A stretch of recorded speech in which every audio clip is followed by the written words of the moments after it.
हमारी संस्कृति, हमारे संस्कार सदा रहे हमारे साथ।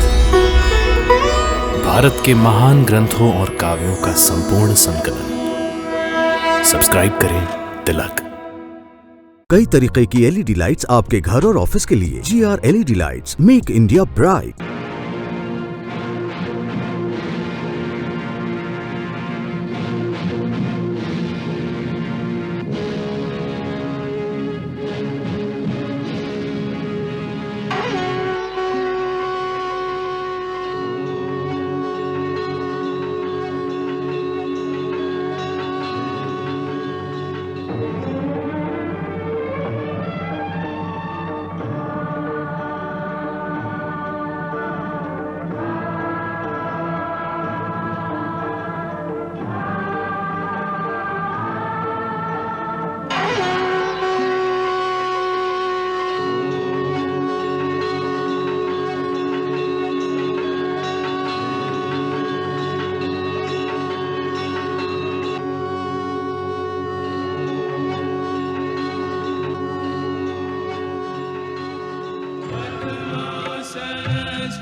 मुनि विनती करते, मस्तक चरणों में धरते।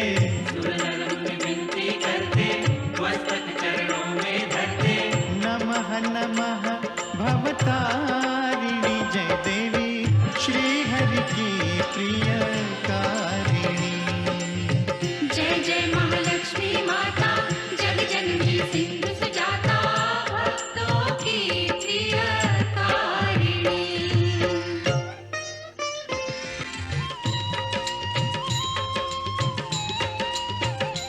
महालक्ष्मी विविध स्वरूपा, महाकाली सरस्वती दुर्गा, वैष्णव देवी कामाक्षा, विंध्यवासिनी योग माया, तुम त्रिपुर सुंदरी माता। तुम क्षीर भवानी शुभदाता।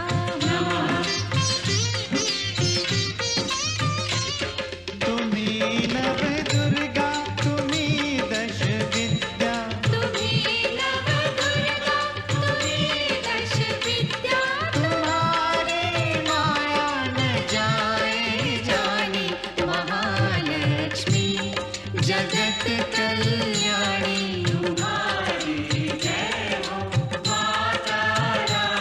सुनत शुभ कथा, जाए दुख व्यथा। तुम्हारी कृपा, तुम्हारी दया, मांगे हम पृथ्वी लोक के प्राणी। महालक्ष्मी जगत कल्याणी। तुम्हारी जय हो माता रानी।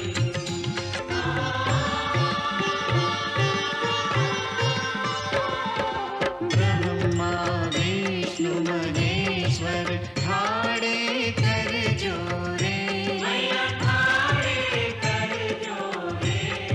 शेष सुरेश नारद,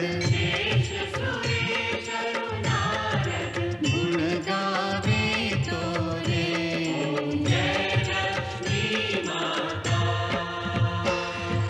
महालक्ष्मी माता, सदा निभाना हमसे, स्नेह भरा नाता। जय लक्ष्मी माता, जय लक्ष्मी माता।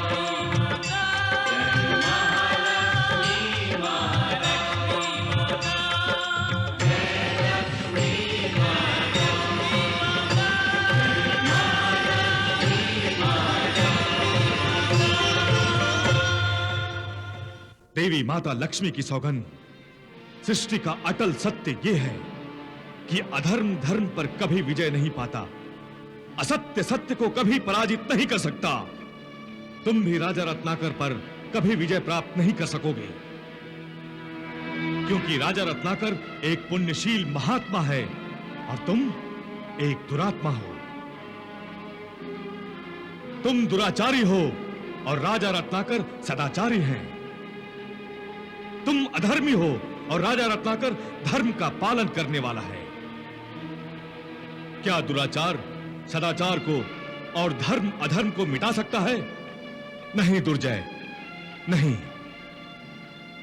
रत्नाकर जैसा पुण्यशील महात्मा जब धर्म, सत्य, न्याय और नीति के कवच कुंडलों को पहनता है, तो तुम जैसे दुराचारी, दुष्ट, दुरात्मा उस महात्मा से हमेशा पराजित होते हैं। निर्भय प्राण!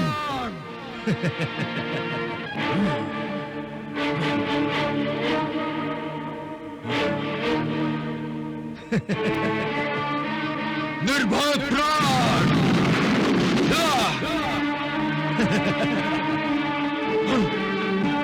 ये तो राजा रत्नाकर के नाम का केवल उच्चारण करने का प्रभाव है दुर्जय। उसके पुण्य प्रभाव को अब भी समझो, अन्यथा इस तलवार की तरह तुम भी ध्वस्त हो जाओगे। तुम सब हमें भयभीत करना चाहते हो, हमारे काल्पनिक विनाश से हमें डराना चाहते हो, तो देखो देखो हम क्या करते हैं। सेनापति! आज्ञा महाराज। राजा रत्नाकर के राज्य में पहले से भी अधिक उथल पुथल मचा दो, रक्त और आग की होली खेलो, ध्वस्त कर दो सब कुछ। राजा रत्नाकर के राज्य को शमशान भूमि में बदल दो। ब्रह्मास्त्र के प्रयोग के बाद जो दुर्दशा होती है, वैसा ही विनाश होना चाहिए। आपकी आज्ञा का पालन होगा महाराज। अब सब कुछ ध्वस्त होगा, अब सब कुछ ध्वस्त होगा। जो दूसरों को नष्ट करने की कामना करते हैं, वो स्वयं नष्ट हो जाते हैं दुर्जय।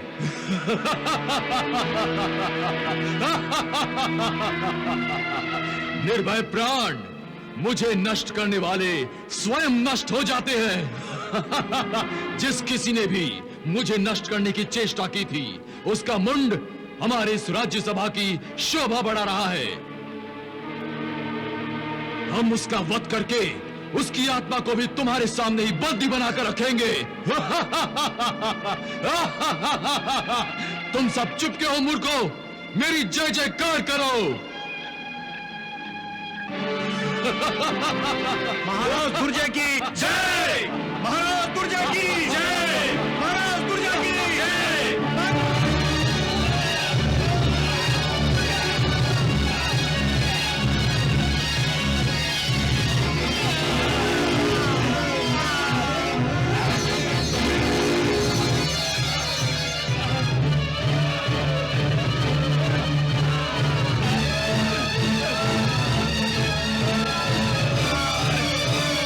प्रणाम माते, प्रणाम भगवान।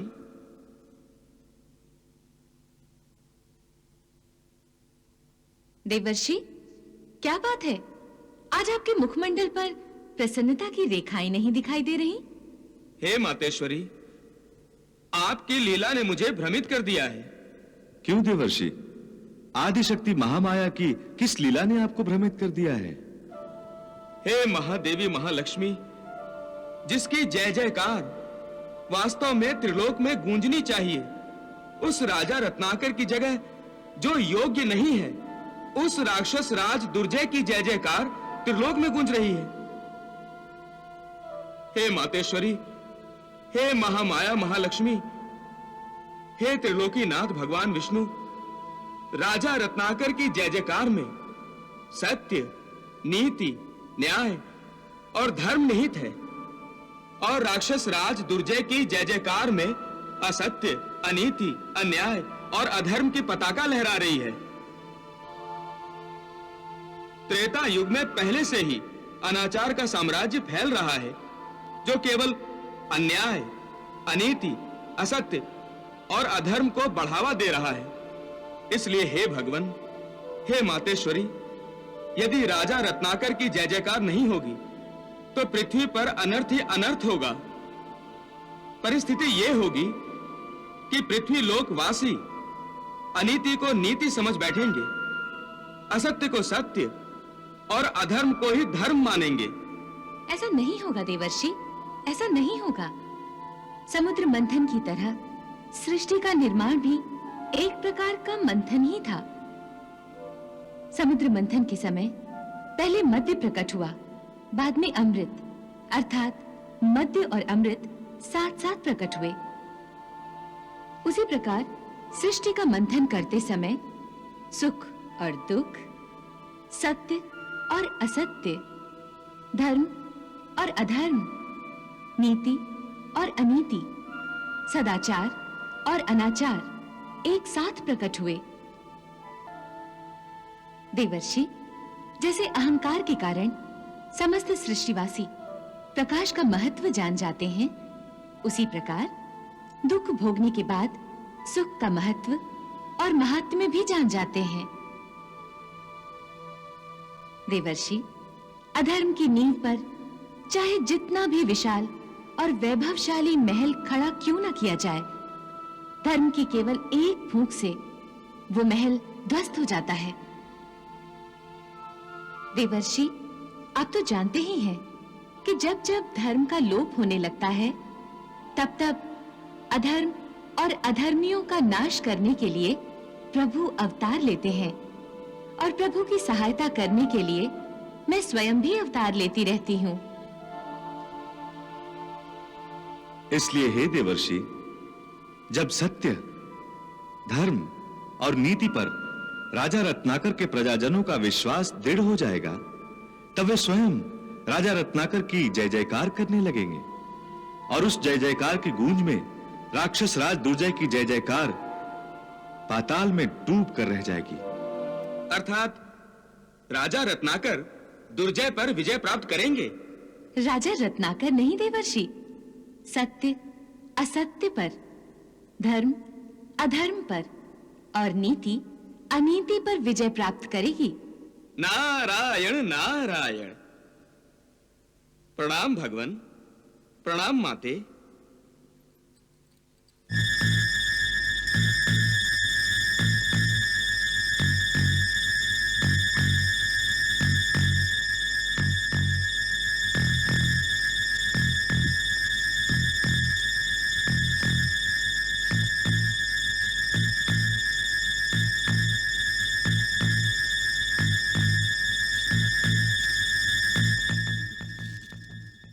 महाराज, दाई मां आ रही है। बहुत जल्दी में है वो। उसके चेहरे की रेखाएं बता रही है सुरेश्वर कि दाई मां कोई शुभ समाचार लेकर आ रही हैं। प्रणाम असुरेश्वर। शीघ्र बताइए दाई मां, क्या समाचार है? शीघ्र बताइए। बधाई हो असुरेश्वर, बधाई हो, आप पिता बन गए हैं। बधाई हो महाराज, बधाई हो महाराज, बधाई हो, बधाई हो।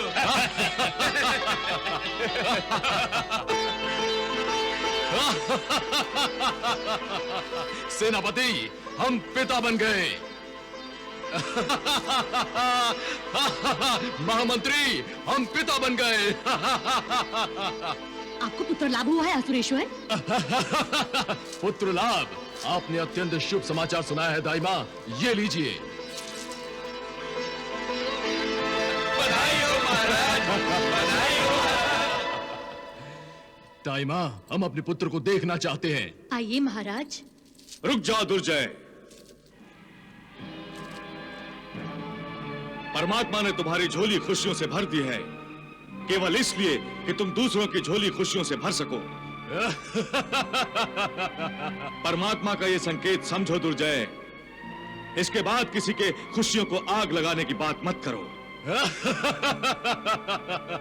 निर्भय प्राण, दुर्जय को तो खुशी ही तब होती है जब वो दूसरों की खुशियों को जलाकर भस्म कर देता है, और तुम्हें इस खंबे में स्थित देखकर हमें और भी अधिक खुशी होती है।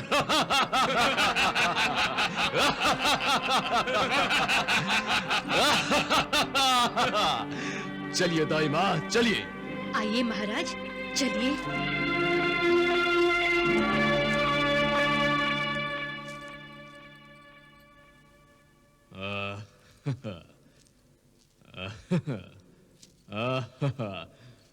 महारानी, आज तक हम ही लोगों को पुरस्कार देते आए हैं, किंतु आपने हमें ही अति उत्तम पुरस्कार देकर अनुग्रहित कर दिया है। आपकी इस अनुपम भेंट से हम बहुत खुश हैं। आपने हमें पिता बना दिया है महारानी, हम आपके आभारी हैं। ये आप कैसी बातें कर रहे हैं स्वामी? सत्य ही तो कह रहे हैं महारानी, हम बहुत खुश हैं, हम बहुत खुश हैं महारानी।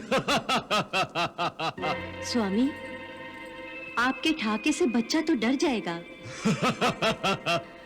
स्वामी, घबराओ नहीं सुरुचि, मेरे ठहाकों से कायरों का सीना कांप जाता है, परंतु ये मेरा पुत्र है, मेरी ही तरह निर्भय, मेरी ही तरह बलवान।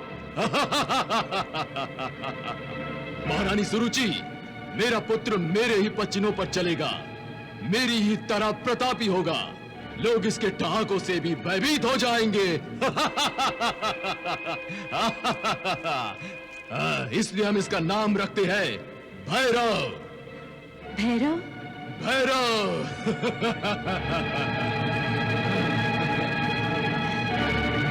ना ना ना, भैरव बड़ा ही प्यारा नाम है। मुझसे अब और नहीं सहन हो रहा है मैया, मुझसे अब और सहन नहीं हो रहा है। मुझसे अनजाने में ऐसा कौन सा पाप घड़ा है जिसका दंड मुझे दे रही हैं आप? बताइए, कौन सा पाप घड़ा है मैया?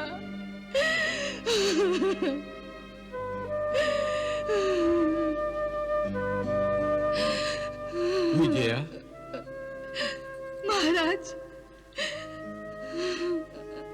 भरे दरबार में मुझे धीरज देने वाली विजया स्वयं धीरज खो चुकी है। हे महाराज, आपने राज दरबार में जो भी कुछ देखा था वो तो एक अकस्मात आवेश था। आप पर झूठे आरोप लगाए जा रहे थे जिससे मेरा मन व्यथित हो गया था, और जब ब्राह्मण देवता हमें शाप देने लगे तब तो मेरा रोम रोम भय कंपित हो गया था।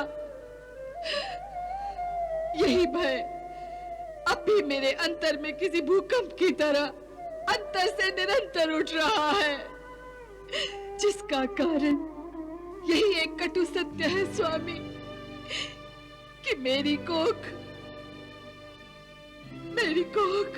अब तक सूनी है स्वामी, अब तक सूनी है। इस महल की दीवारों ने अब तक किसी कोमल बालक की किलकारियां नहीं सुनी है, किसी बच्चे के रोने का संगीत नहीं सुना है स्वामी। विजया, इतना भावुक होना ठीक नहीं है।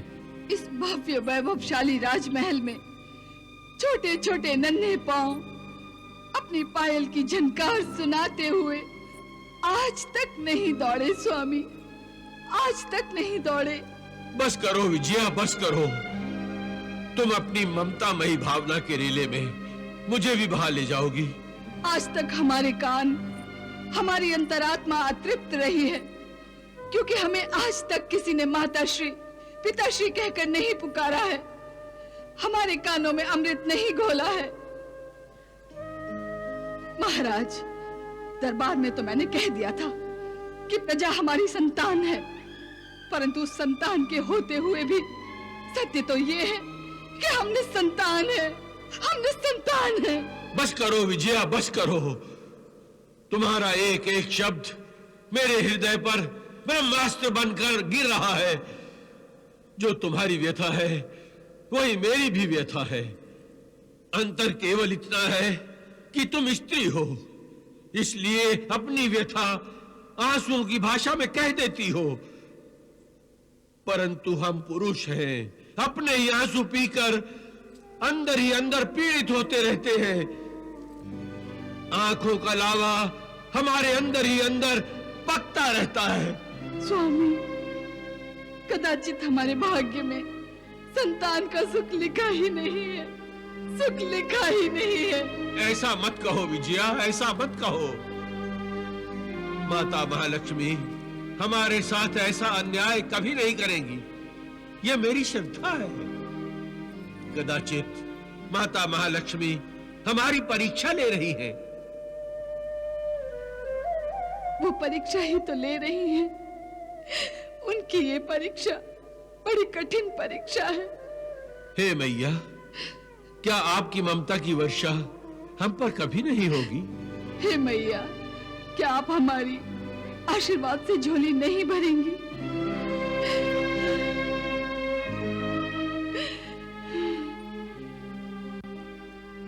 क्या हमारे संतान कभी नहीं होगी? क्या हमारे संतान कभी नहीं होगी मैया?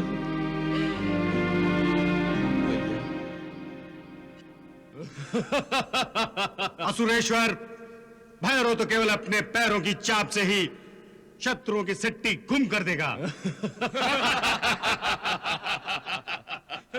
महाराज, पुत्र प्राप्ति की खुशी में अपनी प्रजा को भी सम्मिलित करना चाहिए। केवल प्रजा ही क्यों महामंत्री, हम तो अपनी खुशियों में शत्रुओं को भी सम्मिलित करना चाहेंगे। हम तो राजा रत्नाकर को भी अपनी खुशियों में सम्मिलित करना चाहेंगे। सेनापति, आज्ञा महाराज। तुम राजा रत्नाकर को यह संदेश भेज दो कि तुम अपने सिंहासन के लिए युवराज को जन्म ना दे सके, परंतु हमने युवराज को जन्म दिया है, इसलिए वो हमारे पुत्र के लिए अपना सिंहासन खाली कर दे। दुर्जय, दुर्जय, यदि तुम किसी को सुख नहीं दे सकते तो दुख तो मत दो। निर्भय प्राण, दूसरों को दुख देकर ही असुरों को सुख की प्राप्ति होती है। सेनापति, आदेश का पालन हो। साथ साथ राजा रत्नाकर के राज्य में आतंकी आंधी चलाकर रत्नाकर की प्रजा को कह दो, पहले दुर्जय आक्रमण करता था, अब दुर्जय के साथ साथ उसका पुत्र भैरव भी होगा।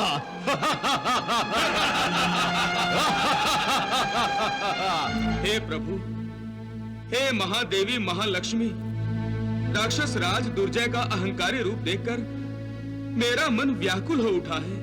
हे मातेश्वरी, दुर्जय की सुख प्राप्ति की आसुरी परिभाषा परम चिंता का विषय है। माता देवर्षि, जो दूसरों के दुख में अपना सुख ढूंढता हो, समझ लीजिए वो विनाश के पथ का पथिक है।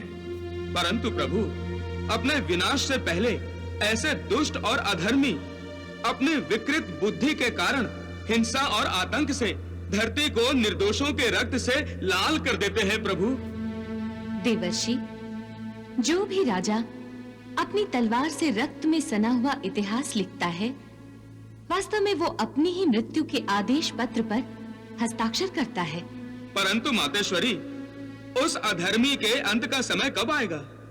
पुत्र प्राप्ति के बाद तो दुर्जय अधिक उन्मत्त हुआ है और उसने आपके परम भक्त राजा रत्नाकर और रानी विजया के घाव पर नमक छिड़ककर उन्हें दुख ही पहुंचाया है। देवर्षि, आपको राजा रत्नाकर और रानी विजया के दुखों की चिंता है ना? जल्दी ही वो भी सुखी होंगे।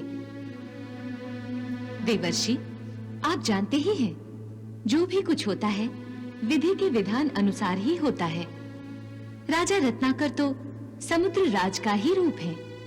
वो जानते हैं कि समुद्र की तरह मनुष्य के जीवन में भी ज्वार भाटा का उतार चढ़ाव होता है। ज्वार भाटा जो सृष्टि का ही चक्र है, दुख के बाद सुख और सुख के बाद दुख। अमावस की काली रात के बाद ही तो चांदनी छिटकती है। रत्नाकर और विजया का जीवन भी शीघ्र ही आनंद के दिव्य प्रकाश से प्रकाशित होगा और मैं उन्हें इसका साक्षात्कार भी करवा रही हूँ।